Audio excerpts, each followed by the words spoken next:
Hello friends, I'm your English literature teacher and today I'm here with a very interesting poem. This is called The Patriot.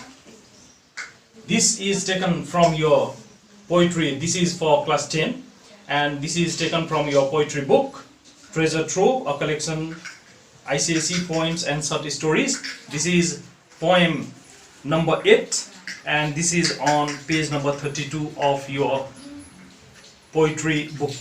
So page number 32, lesson number 8, The Patriot.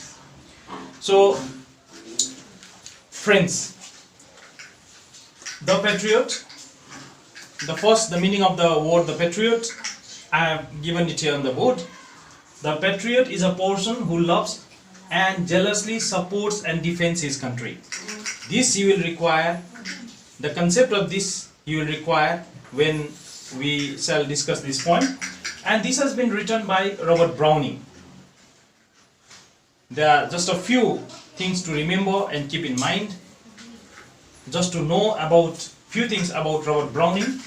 It is that he was a Victorian poet. That means he belonged to the age of Queen Victoria. He was a Victorian poet. He was born in 1812 in Italy, and he married Elizabeth Browning, who herself was a very, though I may not say very famous, but well-known poetess. She was Elizabeth Browning, and I remember one poem written by her. It is If Thou Must Love Me.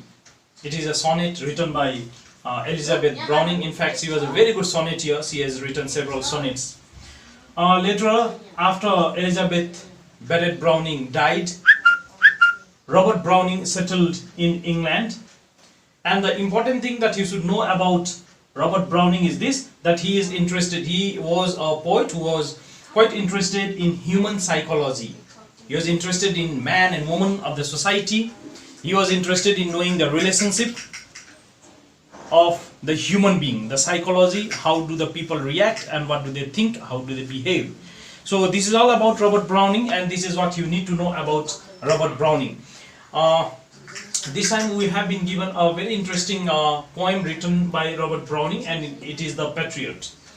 Now friends, we should know the genre of the poem. What kind of poem is this? This is a dramatic monologue. Now it is important for you to know what is a dramatic monologue. Dramatic monologue means a poem not narrated by the poet himself, but the poet fictitiously creates a character and makes all the incidents or the important happenings occur through him. He may either take part directly in the poem or he may narrate a story in the poem. That is a dramatic monologue. In short, I can say that there is a drama in the poem, narrated not by the poet but by a fictitious character created by the poet himself. So in this case also it's a dramatic monologue. The Patriot is a dramatic monologue, and Patriot himself narrates a story in it. So it is a dramatic monologue. Next, the theme for this poem is public's fickleness. Fickleness means changing behavior. That means not to stick by a given statement. When you very often change your mind and your opinion, you are said to be fickle-minded. So the fickle-mindedness of the public, commoners, common people, is the theme of this poem. The next theme of this poem is rise and fall of glory. That means somebody who achieves has to lose. Exactly the same thing happens in this poem also. In detail we can discuss once this lesson is over.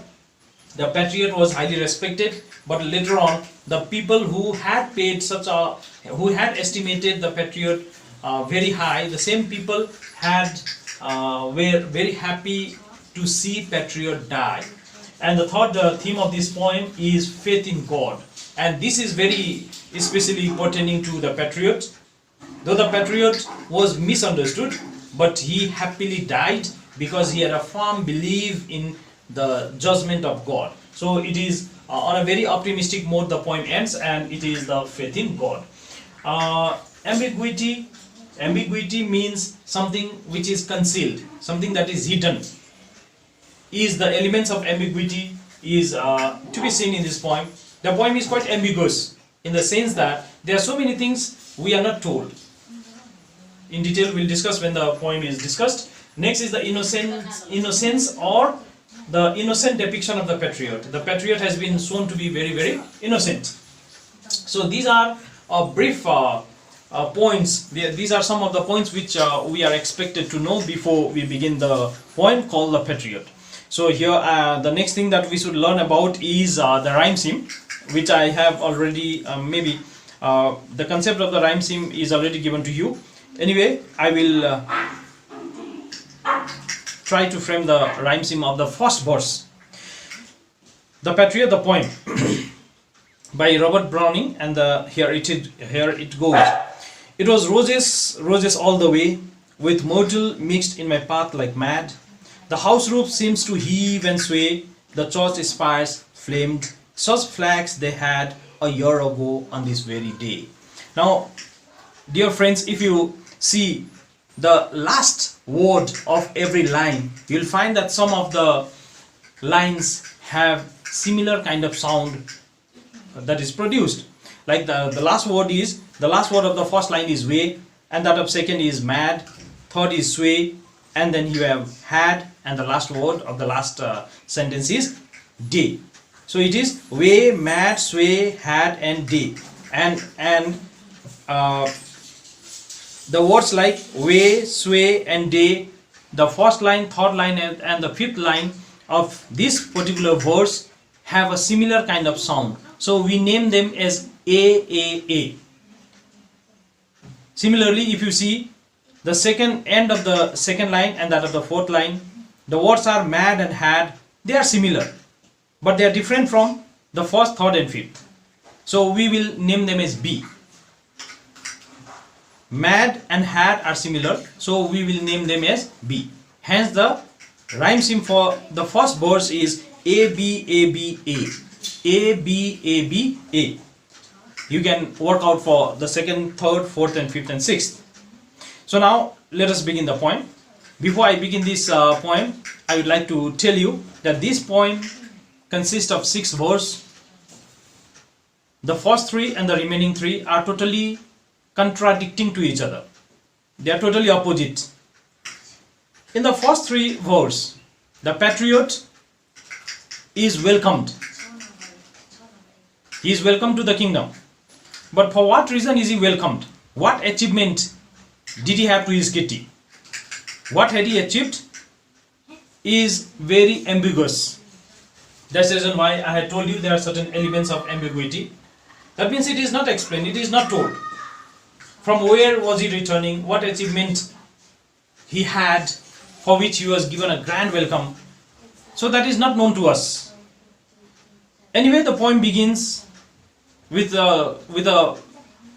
glorification of the patriot, with a welcome of the patriot back to his kingdom. So the poem is, it was roses, roses all the way. This is the welcome. The patriot is being welcomed to his kingdom. Every man and woman, every citizen of the kingdom is very happy. They are all assembled to give a very warm and cordial welcome to the patriot. And with mortal mixed in my path like mad.